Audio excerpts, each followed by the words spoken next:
I mean, first, I think we should note that it is amazing that we're talking about guns as we turn to a general election. Barack Obama, in both of his campaigns, really ran away from this issue, didn't see it as a winning issue for him.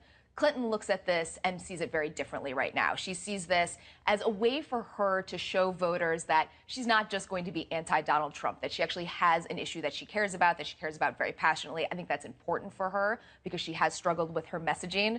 But it's interesting with Trump. I was at the NRA convention on Friday, and he had a script that he was trying desperately to stick to, though he really struggled with it a lot.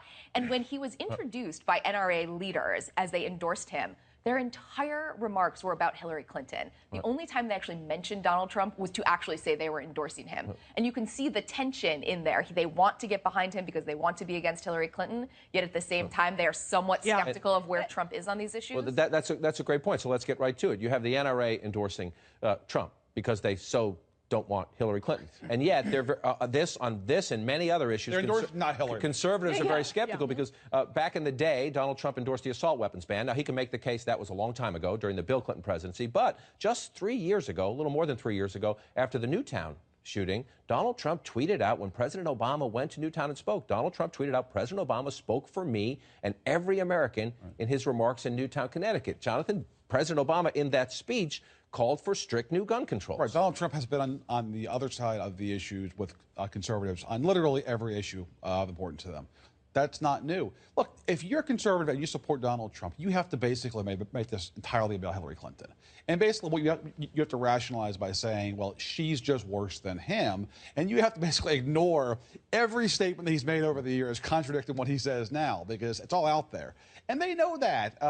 But, you know, he's put on the red jersey, and so they're rallying to his side because he's not Hillary. What's striking about the gun debate to me is that it really does capture how the era of persuasion politics is now over. We're in an era of mobilization politics. Right. Hillary Clinton is focusing on this issue because she wants to mobilize the Obama base out to support her, and that's one of the issues that really galvanizes them. And so for her, that is paramount now. It's not about persuading 5% of voters in the middle somewhere. It's about getting her folks out on Election Day. And grade for us the Trump effort.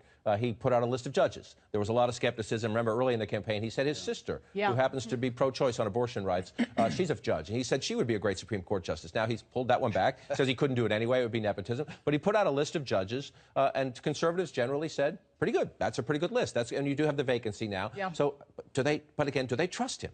And that's the big thing. You did have people come out and say, listen, this is a great start. These are conservative justices. We like these folks. They're not sort of the run-of-the-mill folks. A lot of them were W appointees beforehand. But then you had people like Eric Erickson to say, listen, how can we trust this guy? Are these essentially just suggestions, a phrase that Donald Trump himself has used to describe some of the policies? About the Muslim ban, about the wall, about the details of the wall.